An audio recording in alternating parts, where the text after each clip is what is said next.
Ladies and gentlemen, welcome back to The Truth. I'm your host, the one you love the most, Niall Hesson, back with a brand new episode here on The Truth. Back once again with AJ Ponciano. AJ, you've missed the last two shows. How you been doing, man? I've been doing good. Thank you.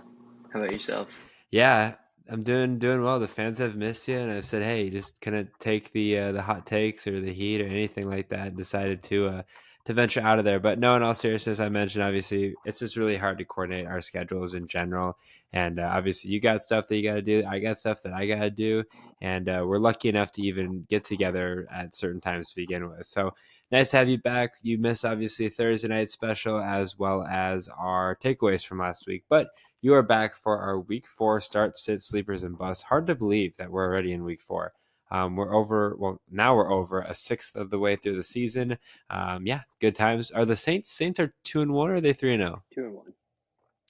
Okay, Saints are 2-1. Vikings are 3-0. So again, we're still relatively riding some good pace there, right? I know in the dynasty league, I think you have the best team so far. You're 3-0. I think gotta be had the most points. I looked at your point total and I'm like, man, that guy's got like 100 more than anybody in the division. So I would say it's safe to say that it's been a good start. How have your fantasy teams been doing? They've been solid. I mean, obviously, you mentioned the Dynasty League. That was big, especially with me and Trevor drafting from those two teams. I believe the two teams finished last in like ninth or whatever it was, or 10th. Right. So just being able to combine those two teams. And I think the big thing was just the linebackers. I have Roquan and Fred Warner, which are the two best Yeah. linebackers in the NFL. And then I also have Aiden Hutchinson, who had the 5 sack game 2 weeks ago. Yeah, the dispersal is funny. I think I mentioned this to you, but if you guys don't know what the dispersal is, it's basically where teams entering the league draft between a pool of players from the two teams that were selected, as well as just a general pool of players. That way, not one person gets one team and one person gets another. And when I joined the Dynasty League last year, me and another guy did the dispersal. I won the league and he got last place. So it's just funny how the dispersal can have profound impacts, it can have little impacts, or it could really do nothing in general, and you can just be a mediocre team. But we're trending in the right direction, which is obviously great. But let's go ahead and go back to actual redraft leagues and fantasy football as we'll give you guys our start, sit, sleepers, and busts. We have 3 apiece. Why don't you go ahead and give me your first must start this week? Yeah, so my first one is going to be C.J. Stroud, and I get it. He did not have a good game last week, but I still believe It's just in. that ferocious defense. Yeah, sure, let's go with that.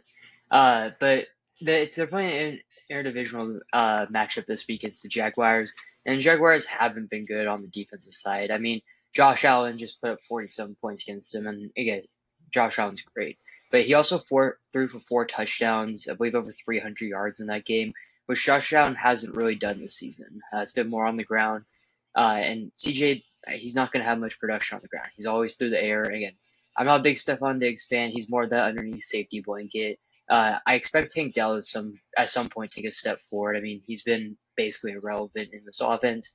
This could be his breakout game. Hopefully, it is because CJ really needs that extra help. Nico really can't be carrying the load like how he has been. So again, interdivisional matchup. They need a bounce back win after last week's loss. I mean, just an embarrassing loss in general for how bad their offense was in that game. So they need to bounce back, and I would bet CJ's gonna be able to do it this week.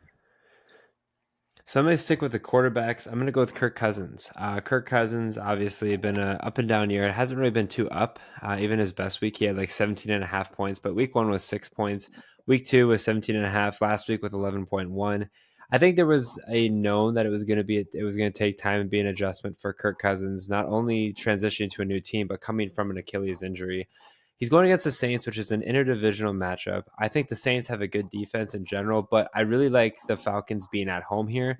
This is going to be their second of 3 in a row at home, which is great for the Falcons. Their first 5 games, 4 of them are at home, so we tell you to take advantage of that home field. And although he did better on the road in his second game, which is kind of ironic, it was in Philadelphia too.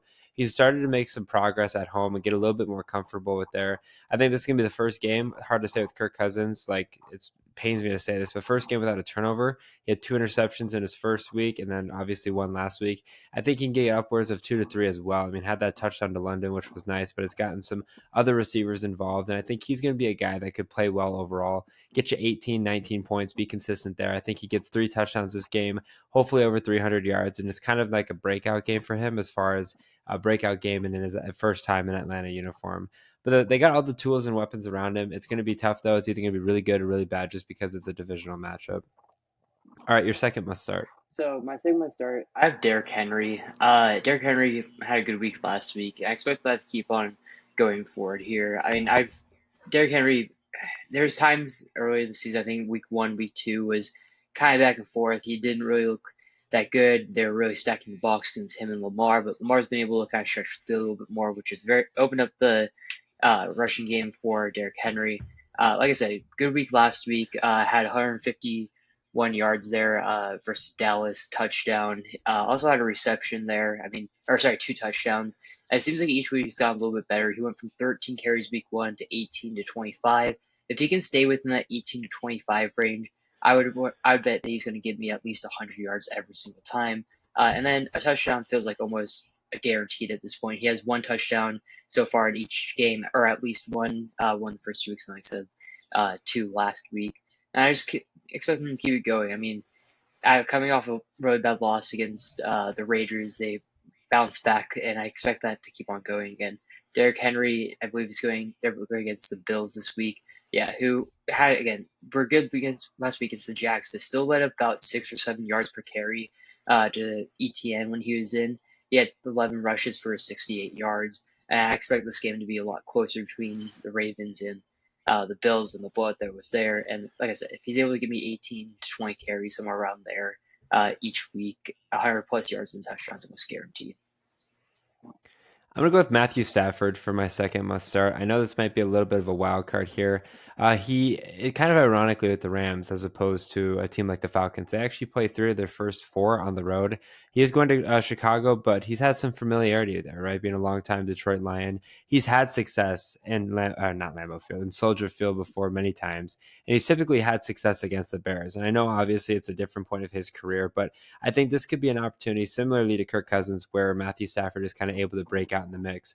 It's difficult because he doesn't have Cooper Kupp or Puka Nacua to throw the ball to. Demarcus Robinson was a big disappointment last week. I believe he only had like one catch for 32 yards. So he doesn't really have too many options, or I guess big known options to throw the ball to. But that just again gives opportunities to other guys to step in the mix and have success. Chicago's defense has actually been relatively solid. It doesn't seem like they've been solid just because Caleb Williams seems to turn the ball over every game. But in general, they're given, just the classic, giving up the classic like 19 to 21 points. I think that's the range that they've given up as far as high end volume. But they have done a good job of stopping the run. I think this can be an opportunity for maybe not the run to be as efficient for the Rams and Matthew Stafford to be the efficient piece, I should say. So it seems to me like a win-win situation. I think that's going to be something that's beneficial for them moving forward. But I think this could be a game that Matthew Stafford breaks out for them, even though he obviously hasn't really broken out yet and he doesn't have the weapons to throw to like he would in the past. Okay, your final start. Yeah, I have Devontae Adams here going against the Browns. I mean, there was just a bad game. I mean, they lost to Carolina and they need to bounce back. Gardner Minshew needs to have a good game here if he wants to keep that starting role. I believe he will start. But if he gets in really any trouble, I believe Aiden O'Connell will come in. Aiden O'Connell looked good in that final drive in that game, or final two drives, or whatever, how long he was in for. But again, Devontae Adams, Browns have had a problem with the bigger wide receivers so far. In week one, they held CD to a pretty low scoring game. The CD's more of that shifty guy over the middle of the field, can stretch the field a bit more. But guys like Brian Thomas Jr., I mean, he's more of that bigger build wide receiver there for the Jags. Yes, he only had two catches, but he also had 94 yards there. And then just last week, Malik Neighbors, again, not the tallest guy, uh, but he's able to stretch the field, kind of plays somewhat of a similar game. Uh, had 8 receptions, 78 yards, and two touchdowns. I think this needs to be a bounce back game here, especially a game where they're probably going to be down by at least one score. They're going to have to push the ball down the field. And like I said, Gardner Minshew's got something to prove. The running back game has not been existent there. Zamir White's been bad all year. Madison has been more of a receiving back. They really haven't been able to get the ball moving on the ground. So if they are able to get it through the air, Devontae Adams should see 10 plus targets here. My final start is going to be Ramondre Stevenson. I think the big reason why I'm putting him in here is just because he had the 0.3 points last week. Weird situation, bad offense in general. I think they had like close to, if not less than 100 yards. So it was just not a good offensive showing by the Patriots regardless. But Ramondre time in and time out has been a guy that's been relatively consistent so far to start the fantasy season. Besides last week, obviously, 21.5 in week one, 17 in week two. Going into this matchup at San Francisco, again, another difficult situation, but Ramondre's had a couple difficult situations regardless. Seattle was a difficult situation, then at Cincinnati. So he's found ways to have success. Biggest thing with him is the offense was so slow. I think they're going to really try to integrate the running backs more, whether that's quite literally running the football or getting him involved in the passing game. It'll be a win-win for him. So I know there was some cause for concern with Ramondre just because of last week, but I think last week's an outlier, and it's kind of one of those things where Bijan had point 0.3 fantasy points. Granted, he had a headache, but still, it happens to the best of us, and I think Ramondre will be just fine moving forward. All right, go ahead and give me some sits. For me, I'm going to go with a collective unit. It's going to be the Broncos running backs. I mean, the Broncos running backs have been weird this year. Obviously, Bo Nix, a weird game. I mean, did a lot better than people were expecting him to, especially with the way that he had started out the season. But Tyler Batty was their leading rusher. Killer name, by the way. 9 carries for 70 yards. Bo Nix had 9 carries for 47 yards and a touchdown. And Javonte Williams and Jaleel McLaughlin had 5 carries apiece for 12 and 7 yards. Jaleel getting that one touchdown. So, in general, it's one of those things that I just don't really know if I feel confident enough with any of these Broncos running backs to really be excited about starting any one of them. The Broncos obviously have had a slow start with their offense, even though they kind of jumped out the page last week. But all in all, it does concern me a little bit. On top of that, they're going into the play the New York Giants or the New York Jets, excuse me, on the road, and we saw what the Jets did to the Patriots running back in Ramondre Stevenson last week. I just think it's a lose-lose situation. Obviously, Javonte Williams and Jaleel McLaughlin are the two guys that people would most likely have on their fantasy teams, and they weren't able to have success. So I just don't see that having any success continuing, and really would be a test to see how well Bo Nix can play. Okay, your second sit. It's going to be Drake London. They're playing against the Saints here. The Saints have been able to limit the explosive plays for the most part of the year. I know they had the big one or they have a bigger one uh, just last week to Devonta Smith, and then I know they have one big one to CD Lamb for a touchdown against the Cowboys. But outside of that, Drake London hasn't been able to really stretch the field. Kirk Cousins really hasn't been able to stretch the field that much. We saw in deep ball. And one of the big things is it's a rivalry game between the Saints and Falcons. And this is like where Marshawn Lattimore really steps up. I mean, in these rivalry games, he shuts down whoever that number one option is there. I mean, look at Mike Evans versus the Saints since Marshawn's gone into the league. Just really hasn't been able to do anything. That's the time they usually shine. Like I said, the big plays are what they prevent. Now, could he go out and have 6, 7 receptions? Potentially, but it also looks like Darnell Mooney's the number one wide receiver there. I mean, he's put up the most consistent numbers all year for them. It's just one of those things that again, rivalry game. I think this one could be a little more low scoring. I think both defenses are very solid. Uh, this could probably be like a 20-17 game by end. Now it could be a very high scoring game, but I really believe in both of these defenses and being able to scheme up the right way. Plus, they know each other very well, being in the same division.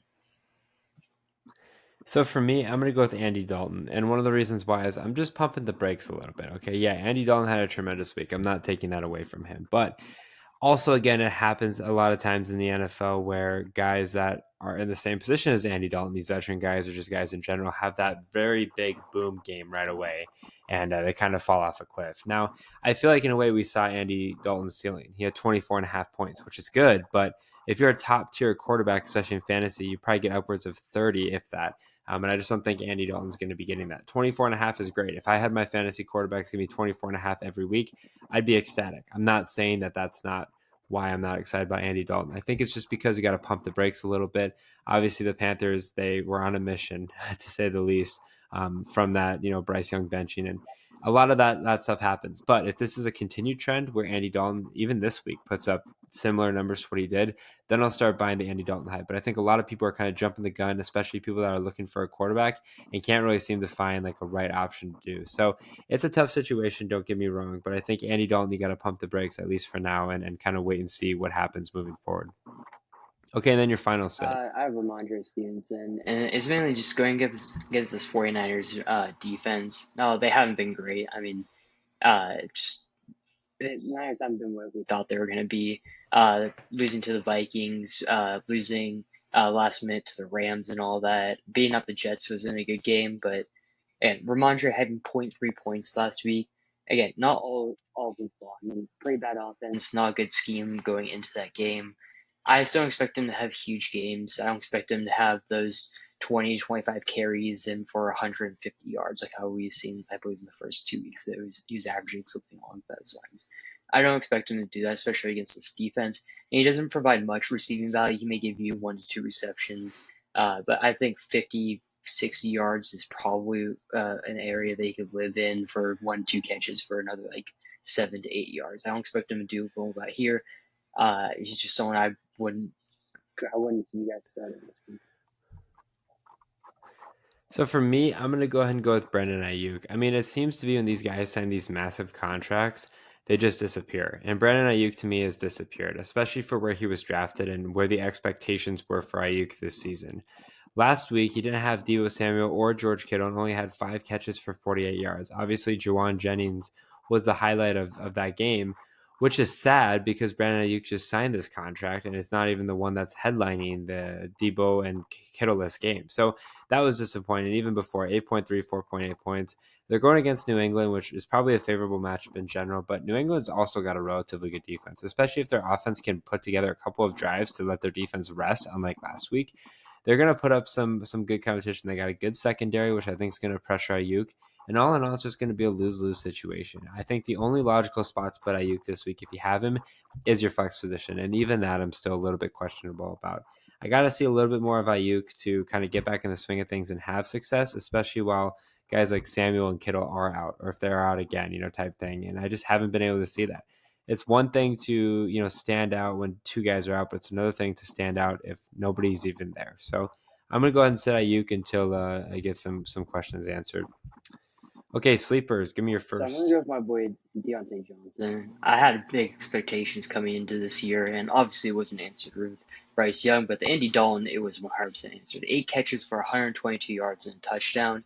He's going against the Bengals defense, who have 100 yards and a touchdown to Terry McLaurin. Gave up a good amount of receptions, a touchdown. I want to say like 70 something yards, maybe 80 yards, uh, to Rashee Rice when they played the Chiefs. And if Andy Dalton's in there, I expect him on uh, Deontay Johnson to get 10 plus targets. He's one of those guys that came over from the Steelers. Again, I had high expectations. Everyone loves him there with the Panthers. They were expecting him to have a big season as well. Obviously, didn't have a good start. Bryce Young there, but I mean, Andy Dalton, he's been a gunslinger throughout his career. If they're winning the game, it's because he's throwing the ball. And if they're losing the game, they're going to be throwing the ball a lot. And I think Deontay Johnson could be more of that mid-range guy who's going to get you 15 yards a catch and get you 8 catches again for maybe 80 yards and a touchdown. Uh, I love Andy Dalton there at this position for the wide receivers. Earlier on, I like Deontay Jones because I thought they'd be losing a lot and having to throw. But Andy Dalton's going to push the ball down the field, and Deontay Johnson's that number one target for him. So my first sleeper is going to be Tank Dell. I know it's hypocritical because I've been a big Tank Dell hater throughout this. I also want to throw out this too. We are recording this on a Thursday night, and we post this obviously like Saturday morning. At the moment, I think Tank Dell is unlikely to play, or at least that's what I've been hearing, just because of his bruised ribs. But if he is playing, he definitely is going to be a sleeper, even though he does have those bruised ribs. He finally got the production he did last week with 5 catches, 62 yards, which isn't phenomenal, but it's a vast improvement. And watching that Texans Vikings game firsthand as a Vikings fan, I was able to see CJ Stroud actually actively throwing him the ball. And I think that's going to start to continue a little bit more, especially as Stroud and the Texans try to rebound from a disappointing game to say the least. So it's one of those things that you look at them as a whole. Yeah, Tank Dell probably unlikely to play at least for the moment, but that doesn't mean that he's not going to play because we're still a little bit early in the week. But B, that he's got the potential to really do something great. If for some reason he can't go, that puts even more of an emphasis on Stephon Diggs and Nico Collins. They love throwing the football. They've made that known against the Vikings, and they made that known just in general. Last week they were down their top 2 running backs. I honestly don't know their statuses at the moment, but regardless, they're going to throw the ball, and the Texans receivers should be busy, including guys like Dalton Schultz, who I think could be a big sleeper candidate if Tank Dell were to miss because of injury. Okay, your second So sleeper. I have Bucky Irving. Bucky Irving outtouched Rashad White last week. I get it was in a loss, but it was lost to the Broncos. He had my big things though. On 9 carries, he had 70 yards. He also had 3 receptions for 14. Now I don't expect him to step in and take the full number one role right away. But if White doesn't have another good week, you could see Bucky keep on taking steps forward and getting more touches there. Uh, it's one of those things that the Eagles' defense also really hasn't been that great against the run. So, like I said, if they somehow first stop Rachaad White there, Bucky Irvin is the next guy up, and I expect them to go to him a lot. Bucky Irvin and Rachaad White are very similar. Runners have been also very similar that they're good receiving backs. Like I said, Eagles' defense hasn't been that good. It'd also be one of those things that because of that, they could keep on switching those two out, split the carries there, be able to make it a little more even, so they got fresh legs back there, and they could be running against this Eagles D line all day. I mean, I know AK had a good week against them last week. Bijan had a good week against them, and even in week one, Josh Jacobs had a solid week. So they haven't been good on the ground. Their pass defense has been better than their run defense, which is the complete opposite of last year. And their pass defense last year was dead last, and their run defense was top two. So it's one of those things that, again, Bucky may not have the number one production quite yet, but look out on your waiver wires. If he's still out there, or Rashad White doesn't have a good week, he could definitely step into that role. Or if you're in a deeper league and you need someone at that flex position, or like your RB2, then Bucky Irving's someone who could get 15 plus touches this week. So for me, I'm gonna go with Darnell Mooney, and you mentioned him. Is he like the new Falcons wide receiver one? It's so weird. I thought that the weird, I thought that the weirdness of the Falcons would go away when Arthur Smith left, but it seems to be that there's even more weirdness now. I mean, guys like Ray McLeod, Darnell Mooney are like the top options in Atlanta. Whatever happened to Drake London, Kyle Pitts, Bijan Robinson? They're having success. Don't get me wrong, but I mean, I was expecting these guys like a Drake London to be like a Tyree Killer or Jefferson, where they get like 13, 14 receptions a game just because that's who they only throw the ball to. It's kind of funny too. Like that's so not Kirk Cousins either. Kirk Cousins like picks a guy and he throws to him 1,000 times. That's what he did with Jefferson. He just hasn't done that yet. I don't know if he's trying to figure that out or what, but regardless, Darnell Mooney's had success, had 8 catches for 66 yards last week, which is absolutely phenomenal there, especially for a guy like Darnell Mooney. And all in all, it's just interesting to say the least. So I'm curious to see what he's going to do. Obviously, I would just continue to ride the momentum until something else changes. But for now, I think I'm going to have him as a sleeper and see if this weirdness continues. Okay, your final sleeper. So I really like Najee this week, going up against probably the worst run defense in the NFL right now in the Colts. Najee had 18 carries last week for 70 yards, which is one of the big things that Jalen Warren hasn't been getting the split touches like we saw last year. And Najee also had 5 receptions for 16 yards. But like I said, he's going against the worst run defense in the NFL in the Colts. The Colts in week one gave up that big game to Joe Mixon there, where he had 30 carries for 159 yards and a touchdown. 2 weeks ago against the Packers, that on 32 carries, Josh Jacobs had 151 yards. Now, when they played the Bears, it wasn't much. There wasn't much on the running game. 8 carries for 30 yards for Roshan Johnson, but that's also the Bears who really haven't been able to get much going on the ground or through the air. If they're able to establish Najee early on, against the Colts, I mean, there's not much they can do. Like I've said, if a running back gets 20 plus carries against this team, they're going to get 100 yards, it feels like. The Colts haven't been able to stop the run defense from week one. I guess they did a little bit better last week, but Najee, if he's able to get the majority of those carries like how he has been last week with Joe Warren, only having 3 to his 19, that's going to be or 17, that's going to be big for him. My final is going to be Lad McConkey. So I'm going with 3 receivers here as sleepers. Obviously, you know how I feel about Lad McConkey. Obviously, a great start with like 14 fantasy points in week one. Has been kind of quiet in weeks 2 and 3. Also got to factor in that Herbert's been hurt with an ankle injury. I don't know what his status is at the moment, but seems to be like Herbert's a dog and trying to continue to play through it as much as he can. That obviously is going to factor into his overall playing, but all in all, week one it was promising. 5 catches, 39 yards, and a touchdown in his first game in the NFL. I think that's going to continue. I think he's able to get in the end zone at least once, maybe twice. That might be a little bit of a stretch, but I think it's at least interesting to kind of see what Lad McConkey's ceiling and potential is going to look like this year and moving forward. I think he's got all the tools he needs to be an elite receiver. It could really filter in well. I know Palmer's, I'm pretty sure, good to go, even though he's been kind of dealing with some injuries, but that wide receiver room for the Chargers has also been interesting. Quentin Johnson, who everyone was writing off as for some reason, having a great, successful second season. So a lot of weird things has happened there, but I know they have an emphasis on getting Lad McConkey the ball. And assuming that Herbert's able to stay healthy, I think this could be a primal opportunity for him to do so. All right, let's go ahead and go to our final category, the bust. Go ahead and give me your first bust. So I have DK Metcalf. I think DK Metcalf has been great. I mean, he was great 2 weeks ago where he had like 13 catches, and he's had solid games throughout this entire year. But the thing about the Lions defense is, especially these last 2 weeks, is taking out that number one option.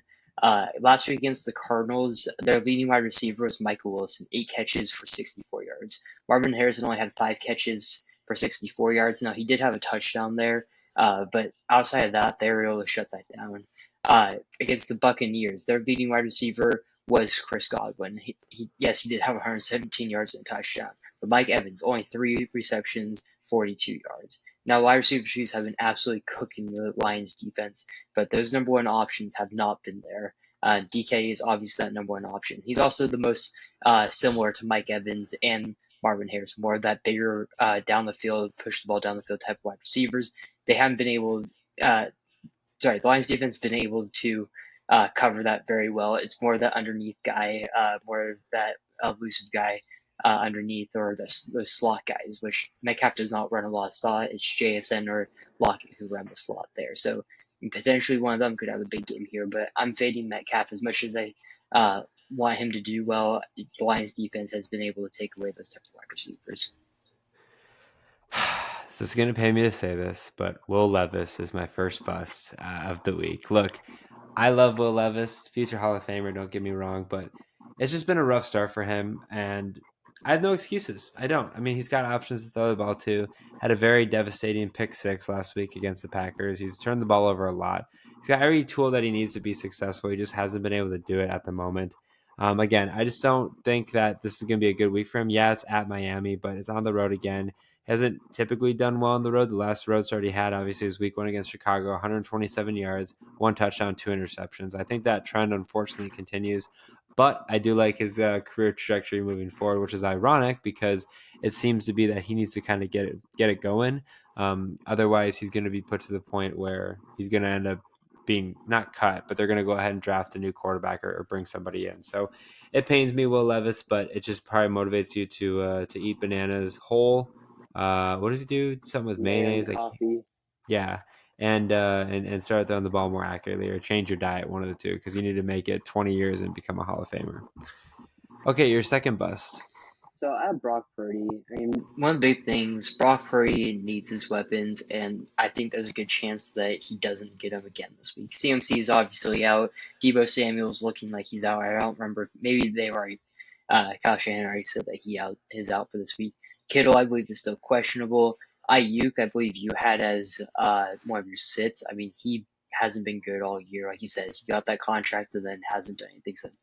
Now, I know last week he did rack up some a good amount of yards, but that's because they were losing. They were back and forth game, losing there at the end. Just kind of had to keep on throwing the ball, and maybe that is how he gets better in fantasy. He just racks up those junk yards. I mean, he's kind of turning into almost like a Derek Carr in those close games that he was with the Raiders, where kind of just garbage yards didn't really matter, but got a good amount of them because they were behind in games or they were in shootouts where he was just the beneficiary of it. Again, but Brock Purdy, he needs his weapons. He's not going to get them this week against a pretty solid, I mean, all right, uh, Patriots defense. I mean, Christian Gonzalez is probably going to be on Ayuk all game. If Ayuk's out of the game, really the only options is Juwan Jennings, which had a great week last week, but I'm not expecting him to do what he did. And then Jordan Mason. I think Jordan Mason will have a solid game, but if Ayuk's out of the game, Juwan Jennings is able to somewhat neutralize him and not let him have a Randy Moss type stat line like how he did last week. I don't see him really being able to move the ball down the field that well. So for me, I'm going to go ahead and go with Tyler Lockett. I mean, Tyler Lockett in general, he's every year I feel like I'm preying on his downfall, but it seems to be even more in this matchup here. I'm going to prey on his downfall a little bit. Had a good week one, 6 catches, 77 yards. Last week, 5 catches, 46 yards. Going into Detroit, I really feel like more than anything, it's going to be more of a surgence from the other guys on the team, like JSN and DK Metcalf, which just kind of happened. But going into it, I'm just, I guess, a big Tyler Lockett hater. I just don't really like him as a player. I just don't feel like he really complements fantasy teams well. But who knows? He's getting to the later half of his career. This could potentially be one of his final seasons. And all in all, I think he's done a lot for Seattle, and I think he's done enough this past couple years to be fantasy relevant. I just feel like that fantasy relevancy is going to come up after this year for sure, but maybe kind of continuing down that downward trend, especially going into this matchup this week. Okay, and then your final bust. So I have Matthew Stafford. The Bears defense, even though the offense sucks, the Bears defense has been solid this year. I mean, holding the Colts to only 21. Anthony Richardson had 2 interceptions that game, only threw for 160. 7 yards. Against the Texans, CJ Stroud, yes, he did have 260 yards, but only 1 touchdown, and they only put up 19 points in that game. And the Titans, they put up 17 points, but Levis 127 yards, 1 touchdown, 2 interceptions. This Bears defense is legit. I mean, they were good last year, rolling into this year, and Stafford doesn't have his weapons. Puka's still on IL. Cooper Kupp still on the IL. Kyron Williams will be solid, but I mean, there's the random, not random, but like just the guys that you don't expect to be the wide receiver ones for this team at this point. I mean, Tutu Atwell, Demarcus Robinson, Colby Parkins are like their top three weapons outside of Kyron Williams, obviously. I think Kyron will have a good game, but again, Stafford, I mean, he doesn't have the weapons, and now he's going against one of the best pass defenses up to this point. I believe they're top 5 or top 10 and pass yards allowed. So Stafford doesn't produce much on the ground in the running game. He's going to have to pass a lot, which may come to his help on the little underneath routes. But the explosive plays really haven't been there. He doesn't have his weapons like how he normally does. So, and he did good against the 49ers defense last week. But again, other teams like the Vikings had good games against the 49ers defense. So it hasn't been that hard. For me, I'm going to go ahead and go with my final bust as Trevor Lawrence. And this pains me again. I was a big Trevor Lawrence fan going into the season. I think Trevor Lawrence eventually will figure it out. The question is when. Obviously, it's not been great. 11 points week 1, 13 in week 2, and 9 last week. I really have been a little bit confused why he hasn't been able to have the success that I think a lot of people, including myself, were expecting. I feel like the Jags have good receivers. They got Brian Thomas Jr., they're bringing Gabe Davis to add to that mix of Kirk and all those other guys. It just hasn't been working right now, and I really don't know why. He's got 1 interception, 2 touchdowns on the year, so it's not like he's turning the ball over a lot.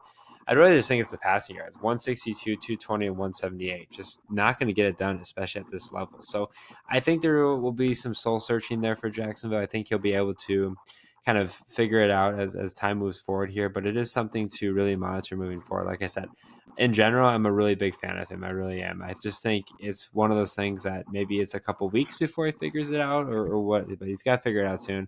I got him in one of my fantasy leagues, and I had to pick up Baker Mayfield, which obviously, of course, last week I picked him up and he sucked, but I'm kind of juggling 2 mediocre quarterbacks who are number 1 overall picks that are really good, talented wise, but sometimes can't figure it out fantasy wise. So we'll have to see as time moves on here, but unfortunately, going to go ahead and put him as a bust.